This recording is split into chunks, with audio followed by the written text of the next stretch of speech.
반갑습니다. 사회도 본다 두 번째 시간입니다. 우리 두 번째 소단원 한번 볼 거고요. 자, 글로벌 경제와 지역 변화에 관해서 우리 계속 보고 있었습니다. 오늘은 두 번째 시간 다국적 기업에 관해서 한번 볼 겁니다. 자, 다국적 기업의 일단 의미는 국경을 넘어서 제품의 기획, 생산, 판매 활동을 하는 기업이죠. 말 그대로 선을 넘는 기업들입니다. 그래서 아주 국경을 다 자유자재로 넘어다니는 그런 아이들이 바로 다국적 기업들이죠. 자, 대표적인 기업은 우리 제가 좋아하는 커피 같은 경우 스타벅스 이런 경우도 있고요. 뭐 코카콜라라든지 뭐 맥도날드 이런 것들도 이제 아주 옛날에 이제 다국적 기업은 아주 대표적인 기업들이었는데 이제는 뭐 애플 뭐 이런 애들 생각하면 될 것 같습니다. 자, 성장 배경은 당연히 일단 교통과 통신이 발달했기 때문에 자유자재로 넘어다닐 수 있는 거고요. 그리고 세계무역기구의 등장, 그리고 자유무역협정 이런 게 확대되면서 자유롭게 무역을 좀 권장하는 이런 것들이 많이 생겨나면서 경제활동이 세계화된 거겠죠. 자, 그리고 다국적 기업의 형성 및 변화 뭐 봅시다. 성장 과정을 보면 얘들도 다국적 기업이라고 해도 처음에부터 막 다국적 기업이 바로 등장하는 건 아니잖아요. 얘들도 처음엔 조그만하게 시작을 하다가 규모가 커지면서 세계적으로 막 유명해지고 그러면 본사,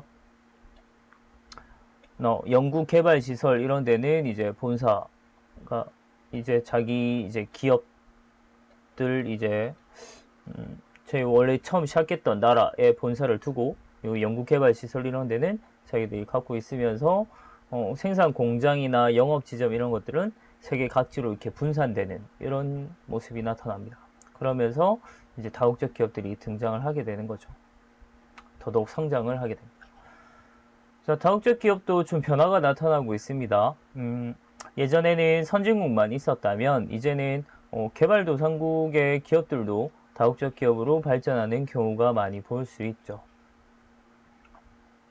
그리고 다양한 분야로 진출하는 모습이 나타납니다. 주로 이제 예전에는 제조업 많이 떠올렸는데 요즘에는 뭐 농산물 생산을 한다든지 뭐 가공 그리고 유통, 뭐 금융, 서비스업, 자원개발까지 아주 다양한 분야로 확대되는 이런 모습이 나타납니다. 그래서 사실 뭐 아마존 같은 경우도 마찬가지인데요. 아마존은 처음에는 서점이었죠. 인터넷 서점 이런 식으로 우리로 치면 알라딘인데 이런 거에서 시작을 했다가 지금은 정말 뭐 다 하거든요. 뭐 유통도 하고요. 뭐 서버 이런 거 제공해주는 임대하는 이런 것도 하고 아주 다양하게 좀 분야로 확대되는 모습도 나타나고요. 중국의 이제 대표적인 게임 회사죠. 텐센트라고 하는 애들. 그런 애들 같은 경우도 보면 아주 처음에는 조그맣게 시작을 했는데 지금은 정말 유통도 하고 별의별 거 안 하는 게 없더라고요. 엔터테인먼트 이런 것들도 하고요. 엄청나게 크게 발전하는 경우를 볼 수 있습니다. 그래서 점점 확대가 되면서 분야도 다양해지는 이런 게 나타나더라고요. 자, 다음에 다국적 기업의 공간 분업 합시다. 기업의 기획 및 관리, 뭐 연구, 생산, 판매 기능이 세계적인 범위에서 공간적으로 분리되는 현상이라고 보면 되겠는데요. 그래서 이제 공간적으로 분업이 이루어진다는 거죠. 그러다 보니까 이제 경영의 좀 효율성을 높이고 이윤을 극대화하는 이런 형태로 좀 나타납니다. 그래서 이제 기능별 입지하는 특성을 한번 보면 본사랑 연구소 같은 경우는 당연히 기술 수준이 높고 그리고 교통과 통신 이런 인프라가 아주 잘 갖춰진 선진국에 주로 입지를 하고요. 상대적으로 이제 땅값도 훨씬 저렴하고 값싼 노동력 이런 게 풍부한 개발도상국에는 생산 공장을 둔다든지 이런 식으로 좀 공장은 제조 공장하는 부분들은 아무래도 많은 노동력을 필요하죠. 이런 대로 개발도상국에 좀 많이 이전하는 이런 모습이 나타납니다. 자, 그러면 결국 중요한 건 우리 이런 지역 변화가 어떻게 나타나느냐 하는 거죠.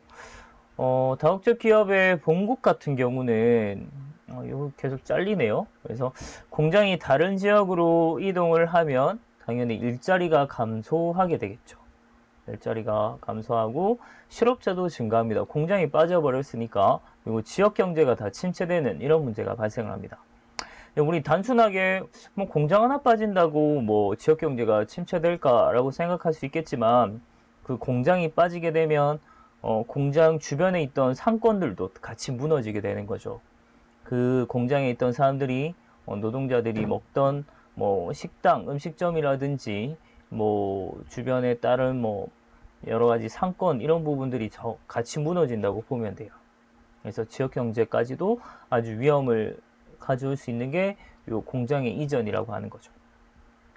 반대로 다국적 기업이 진출한 개발도상국의 같은 경우는 자본도 유입되고요. 그리고 일자리도 좀 증가되고, 그리고 이 공장에서 많은 기술 이전 같은 것들을 받을 수 있습니다.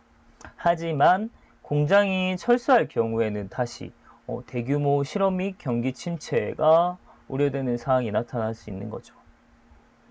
실제로 이제 예전에 이제 우리나라의 노동력이 좀 쌀 때 우리나라에 공장이 들어왔다가 우리가 인건비가 높아지니까 공장을 다 빼버리고 중국으로 다 빠져버렸거든요. 그때 대규모 실업 문제가 좀 생겨날 수 있겠죠. 그래서 실제로 막 지역 경제가 침체된다든지 이런 부분도 나타나기도 합니다.